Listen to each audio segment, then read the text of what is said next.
याद करेलू, रतिया में आह भरेलू। बोला कैसे याद करेलू, रतिया में आह भरेलू।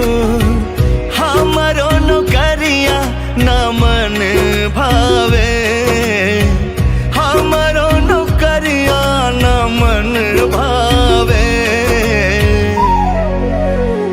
हंस के बोलल का संगवा रहल का, ओहे नु याद बड़ी आवे। हंस के बोलल का संगवा रहल का, ओहे नु याद बड़ी आवे।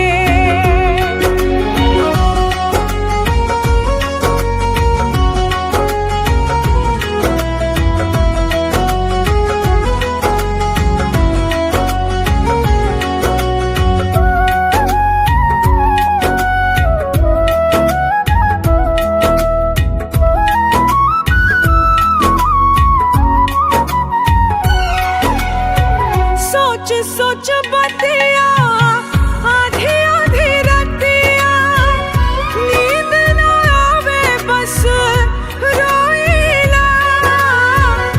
हम ही बुझीला कि कैसे जीला, कहियो न ठीक से सोईला। हमरो हाल सुनाए धानी, बाटे तोहरा लेखा हो।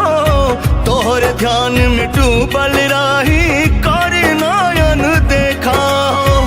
हर पल मन तोहरे पधावे। शर्ट तोहर ललका धनी हो कहल का, ओहे नु याद बड़ी आवे। हाय हंस के बोलल का संगवा रहल का, ओहे नु याद बड़ी आवे।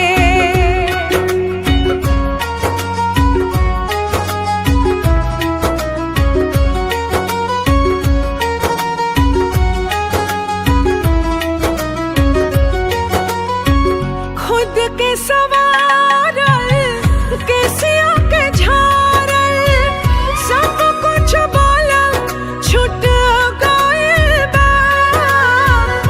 मनु मधुरिया सहाला न दूरिया, तोहरा से दिल टूट गइल बा। ऐसे ना कुछ बोला ये धानी, आलोक भी दुख सहेले। हो जाइबू परेशान यही से कुछ नहीं कहेले। दिल हमरो चैन कहीं ना पावे। सिर में ठोकल का घर